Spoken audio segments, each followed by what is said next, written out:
26 जुलाई 2023 मोहम्मद अजीज बिन हुसैन 49.9 ग्राम। 28 जुलाई 2023 सरीदेवी बिनते जिमानी 31 ग्राम। 3 अगस्त 2023 मोहम्मद शालहे अब्दुल लतीफ 54 ग्राम।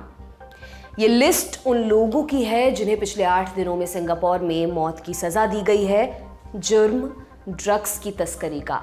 कितना ड्रग्स? 49.9 ग्राम, 31 ग्राम और 54 ग्राम। Singapore drugs से जुड़े मामलों में सबसे सख्त सजा देने वाले देशों में से एक है। छोटे से छोटे अपराधों में उम्र कैद से लेकर मौत की सजा तक का प्रावधान है। कोरोना महामारी के दौरान मौत की सजा पर अल्प विराम था। जैसे ही महामारी पर विराम लगा, सजा देने का चलन शुरू हो गया। कोविड-19 के बाद से सिंगापुर में कम से कम 16 लोगों को मौत की सजा दी जा चुकी है। इसको लेकर यूनाइटेड नेशंस और मानवाधिकार संगठन आपत्ति जता रहे हैं। उनकी अपील है कि ड्रग्स से जुड़े कानूनों में सुधार किया जाए। तो आज के एपिसोड में हम जानेंगे सिंगापुर में ड्रग्स से जुड़े कानूनों में क्या है और उसमें सुधार की मांग क्यों उठती रहती है। सिंगापुर के बाद चलेंगे पाकिस्तान, जहां प्रधानमंत्री शहबाज शरीफ ने नेशनल असेंबली को भंग करने की तारीख बता दी है। मतलब ये कि अगले 90 दिनों में नया चुनाव होगा, जिसकी मांग इमरान खान लंबे समय से कर रहे थे और जिसके चलते काफी बवाल भी हुआ। शहबाज शरीफ के ऐलान के बाद क्या होगा और चुनाव होने तक केयरटेकर प्रधानमंत्री कौन बनेगा? नमस्कार, मेरा नाम दिव्यांशी सुमराव है। आप देखना शुरू कर चुके हैं लल्लन टॉप का इंटरनेशनल प्रसंगों से जुड़ा रोजाना का कार्यक्रम दुनियादारी, जहां आज आपको कहानी सुनाएंगे सिंगापुर की। सिंगापुर, ये नाम सुनते ही आपके दिमाग में सबसे पहले क्या आता है? गगनचुंबी इमारतें, लग्जरी कारें, चमकदार और चौड़ी सड़कें, बड़ी बड़ी कंपनियों के दफ्तर, खूब सारा पैसा, ये सब। आधुनिक समय में विकास के जितने भी मानक हैं उनमें से अधिकतर पर सिंगापुर बिल्कुल खरा उतरता है। हमारे यहाँ की फिल्मों में इस देश की यही तस्वीर दिखाई गई, जो काफ़ी हद तक सही भी है। क्षेत्रफल के मामले में दिल्ली से भी छोटा ये देश तरक्की में बहुत आगे निकल चुका है, चाहे औसत आय की बात हो या मोबिलिटी की बात हो या फिर स्वास्थ्य या सुरक्षा की। सिंगापुर दुनिया के कई बड़े देशों से आगे नजर आता है, वो भी तब जब कुछ दशक पहले तक ये मछली पकड़ने वाले लोगों का पिछड़ा गांव भर हुआ करता था। आज का सिंगापुर कैसा है, ये समझने के लिए इससे जुड़े कुछ बेसिक फैक्ट्स हम आपको बताए देते हैं।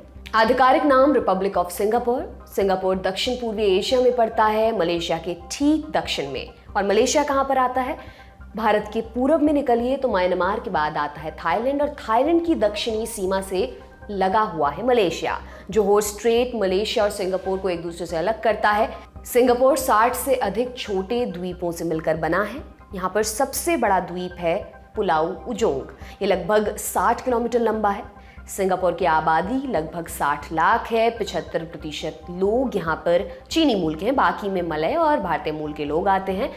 31% लोग बौद्ध हैं, 19% ईसाई, लगभग 16% मुस्लिम, 9% ताओ और 5% यहाँ पर हिंदू रहते हैं। बाकी बची 20% आबादी किसी धर्म को नहीं मानती। आधिकारिक भाषाओं पर बात की जाए तो अंग्रेजी, मैंडरिन, मलय और तमिल। करेंसी सिंगापुरी डॉलर है।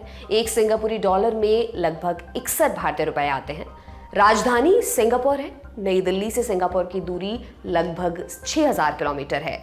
सिंगापुर में एक सदन वाली संसदीय व्यवस्था है। संसद में कुल 103 सीटें होती हैं। इनका चुनाव जनता के डायरेक्ट वोट से ही होता है। संसद में बहुमत दल के नेता को प्रधानमंत्री चुना जाता है और वही सरकार के मुखिया भी होते हैं। राष्ट्रपति हेड ऑफ द स्टेट होते हैं। 1991 से पहले तक संसद राष्ट्रपति को नियुक्त करती थी। अब उनका चुनाव भी पॉपुलर वोट्स के जरिए होता है। राष्ट्रपति का कार्यकाल यहाँ पर 6 बरस का होता है। अब ब्रीफ में सिंगापुर के इतिहास को भी जान लेते हैं। प्राचीन समय में इस द्वीप को तेमासेक के नाम से जाना जाता था। इसका मतलब होता है समंदर। भारत और चीन के बीच सफर करने वाले लोग इस द्वीप पर रुका करते थे। तब यहाँ पर मछुआरों और समुद्री लुटेरों का एक अधिकार था। 14वीं सदी में इस द्वीप पर एक राजकुमार आया। वो खुद को शेर मानता था। उसने कहा आपसे इस द्वीप का नाम सिंहपुरा यानी सिंहों का शहर होगा। ये नाम आगे चलकर सिंगापुर हो गया। 1826 में सिंगापुर ब्रिटेन की कॉलोनी बना। 1942 में जापान ने इस पर कब्जा कर लिया। दूसरा विश्व युद्ध खत्म होने के बाद ये वापस ब्रिटेन के कब्जे में आ गया। 1959 में थोड़ी ऑटोनॉमी सिंगापुर को मिली। 1963 में कुछ समय के लिए मलेशिया का हिस्सा भी रहा। 1965 में सिंगापुर अलग हो गया और उसी बरस उसे पूर्ण आज़ादी मिल गई। सिंगापुर की आज़ादी में पीपल्स एक्शन पार्टी यानी कि PAP का अहम योगदान बताया जाता है। यही पार्टी 1959 से यहाँ पर सरकार चला रही है। प्रति व्यक्ति आय, मानव विकास सूचकांक, पब्लिक सेफ्टी, औसत उम्र, तेज इंटरनेट जैसे मानकों में सिंगापुर टॉप के देशों में से है। करप्शन और क्राइम रेट काफी कम है। जुलाई 2023 में सबसे ताकतवर पासपोर्ट वाले देशों की लिस्ट जारी की गई थी। इसमें सिंगापुर पहले नंबर पर था। यहाँ का पासपोर्ट रखने वाले दुनिया के 192 देशों में बिना वीजा की यात्रा कर सकते हैं। भारत इस मामले में 80वें स्थान पर है। भारत के पासपोर्ट पर 57 देशों में वीजा फ्री एक्सेस मिलता है। ये तो हमने आपको बता दी सिंगापुर की बेसिक जानकारी, जो काफी हद तक अनोखी है, चमकदार लगती है। लेकिन इस सबसे इतर इस मुल्क का एक चेहरा और भी है, जो न सिर्फ कठोर और पुरातनपंथी है, बल्कि उसको बाकी दुनिया से छिपाया भी जाता है। और ये चेहरा है ड्रग्स को लेकर सरकार की जीरो टॉलरेंस पॉलिसी का, जिसकी जद में ऐसे लोग भी आते हैं जो अपनी बेगुनाही साबित नहीं कर सके या किसी घालमेल की वजह से फंस गए। ड्रग्स से जुड़े मामलों को डील करने के लिए सरकार ने सेंट्रल नारकोटिक्स ब्यूरो बनाया है। ये गृह मंत्रालय के अंडर काम करता है। लेकिन इसकी जरूरत क्यों पड़ी, ये जानने के लिए भी हमें थोड़ा इतिहास में दाखिल होना पड़ेगा। सिंगापुर एंटी नारकोटिक्स एसोसिएशन की वेबसाइट पर छपी जानकारी के मुताबिक इस देश में ड्रग्स का चलन 19वीं सदी में बढ़ना शुरू हुआ। इस दौर में चीनी लोग अफीम के दीवाने हो रहे थे, जिसके चलते डिमांड बढ़ने लगी। नशे की वजह से अपराध भी बढ़ रहे थे। सरकार इससे परेशान थी, इसलिए फरवरी 1946 में अफीम को पूरी तरह से बैन कर दिया गया। और फिर आया 1970 का साल। सिंगापुर आज़ाद हो चुका था, नई नई तरक्की यहाँ पर होनी शुरू हुई थी। इस दौर में पूरी दुनिया में हिप्पी कल्चर परवान पर था। ये हिप्पी कल्चर क्या होता है? ये लोग समाज के बनाए नियमों को नहीं मानते, अपना जीवन अपनी मर्जी से जीते हैं। लंबे बाल और भड़कीले कपड़ों को उन्होंने अपनी पहचान का हिस्सा बना लिया। नशा उनके जीवन का अनिवार्य अंग बन गया। सिंगापुर में भी इसका प्रभाव फैला। युवाओं के बीच इनका काफ़ी क्रेज था, जिसका नतीजा ये हुआ कि 1970 के दशक में सिंगापुर की आबादी का एक बड़ा हिस्सा नशाखोरी में लिप्त हो चुका था। 1973 से 1975 तक हेरोइन का नशा करने वाले लोगों की संख्या 200 गुना तक बढ़ गई थी। सरकार को चिंता हुई। इससे निपटने के लिए 1971 में सेंट्रल नारकोटिक्स ब्यूरो की स्थापना की गई। सरकार ने दूसरी संस्थाएं भी बनाई जो सिंगापुर के आम नागरिकों को ड्रग्स के बारे में जागरूक करने का काम करें। ऐसी एक संस्था सिंगापुर एंटी नारकोटिक्स एसोसिएशन यानी कि SANA है। इसके तहत सरकार ने जागरूकता अभियान चलाया। वॉलंटियर्स ने घर घर जाकर लोगों को नशे के नुकसान के बारे में बताया, नशा मुक्ति के लिए उन्हें प्रेरित किया। सरकार ने ड्रग्स का इस्तेमाल और उसकी तस्करी रोकने के लिए कुछ कानून बनाए। ड्रग्स को 4 कैटेगरीज में बांटा गया। अलग अलग कैटेगरी में ड्रग्स पास में रखने, इस्तेमाल करने और उसकी अवैध तस्करी, आयात और निर्यात के लिए अलग अलग तरह की सजा का प्रावधान है। पहली कैटेगरी है कैनबिस या भांग की। इसे पॉड, ग्रास, गांजा, जॉइंट, वीड के नाम से भी जाना जाता है। पास में रखने या इस्तेमाल करने पर 10 बरसों तक की सजा या 1,25,000 रुपए तक का जुर्माना या फिर दोनों। तस्करी, आयात और निर्यात पर अधिकतम सजा क्या है? 500 ग्राम से अधिक भांग पर मौत की सजा, 200 ग्राम से अधिक कच्चे माल पर मौत की सजा, 1 किलो से अधिक कैनबिस मिक्सचर पर मौत की सजा। दूसरी कैटेगरी है हेरोइन की। अपने पास रखने पर या इस्तेमाल करने पर 10 बरसों तक की सजा या 1,25,000 रुपए तक का जुर्माना या फिर दोनों। तस्करी, आयात और निर्यात पर अधिकतम क्या सजा मिलती है? हेरोइन की छोटी से छोटी मात्रा के लिए मौत की सजा का यहाँ पर प्रावधान है। तीसरी कैटेगरी आती है मेथ की। अपने पास रखने या इस्तेमाल करने पर 10 बरसों तक की सजा या 1,25,000 रुपए तक का जुर्माना या फिर दोनों। मेथ या उसके किसी दूसरे रूप को बनाने पर मौत की सजा। तस्करी, आयात और निर्यात पर अधिकतम सजा क्या मिलती है? 250 ग्राम से अधिक पर मौत की सजा, 167 ग्राम और 250 ग्राम के बीच में पाए जाने पर 30 बरस से आजीवन कारावास तक की सजा और 15 कोड़े।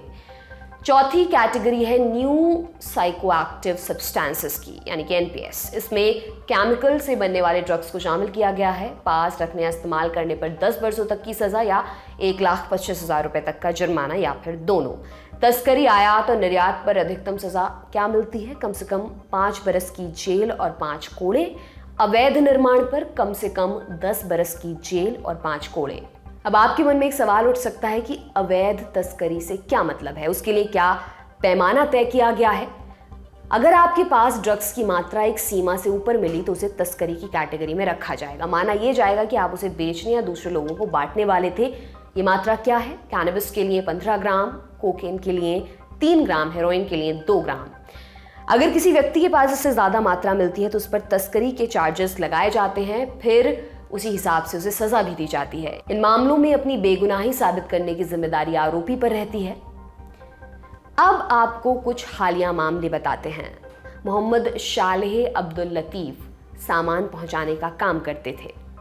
2016 में उन्हें 54 ग्राम डायमॉर्फिन के साथ पकड़ा गया था। लतीफ ने अपने बचाव में कहा कि उसके दोस्त ने धोखाधड़ी से काम करवाया, उन्हें नहीं पता कि पैकेट में क्या था, लेकिन कोर्ट ने उनकी दलील नहीं मानी। 2019 में मौत की सजा सुना दी गई। 3 अगस्त 2023 को लतीफ को फांसी पर चढ़ा दिया गया। दूसरा मामला है सरीदेवी बिनते जिमानी का। जून 2016 में उनके ऊपर ड्रग तस्करी करने का आरोप लगा था। जिमानी खुद भी ड्रग्स लेती रही हैं। जब उन पर तस्करी के आरोप लगे तो उन्होंने बचाव में कहा कि वो ड्रग्स अपने इस्तेमाल के लिए रखी थी, उसका बहुत कम ही हिस्सा बेचने के लिए था। 2018 में उन्हें मौत की सजा सुनाई गई और 28 जुलाई 2023 को जिमानी को फांसी पर लटका दिया गया। जिमानी 2004 के बाद से सिंगापुर में फांसी की सजा पाने वाली पहली महिला थी। तीसरा केस मोहम्मद अजीज बिन हुसैन का है। उन्हें साल 2017 में ड्रग तस्करी के आरोप में मौत की सजा सुनाई गई थी। आरोप की उन्होंने 49.9 ग्राम अवैध तरीके से बेचा है। सजा हुई 26 जुलाई 2023 को। अब ऐसे में एक सवाल उठता है कि ड्रग्स तो एक बुरी चीज़ है जो समाज पर बुरा प्रभाव डाल रही है, तो इसकी रोकथाम के लिए अगर कठोर नियम बनाए गए तो इसमें क्या दिक्कत है? 2 पॉइंट्स में आपको बताते हैं। नंबर 1, असल अपराधियों का बचे रहना। सिंगापुर के ड्रग्स कानूनों की चपेट में पकड़े जाने और सजा पाने वाले अधिकतर लोग गरीब होते हैं, जो पैसों के लालच में या मजबूरी में ये काम कर रहे होते हैं। उनके पास अपना बचाव करने लायक साधन तक नहीं होते। उन्हें सजा देने पर बहुत हंगामा भी खड़ा नहीं होता और इसकी आड़ में ड्रग्स के धंधे के किंग पिन छिपे रह जाते हैं। उनका नाम बाहर नहीं आ पाता। मोहरों को तो सजा हो जाती, लेकिन मालिक नए मोहरों से सेफली अपना धंधा जारी रखता है। नंबर 2, सजा की बजाय सुधार। मानवाधिकार संगठनों की मांग है कि सिंगापुर ड्रग्स के कानूनों में ढील दे। उनका कहना है कई दफा सुधार कार्यक्रमों के जरिए भी ड्रग्स की समस्या को रोका जा सकता है।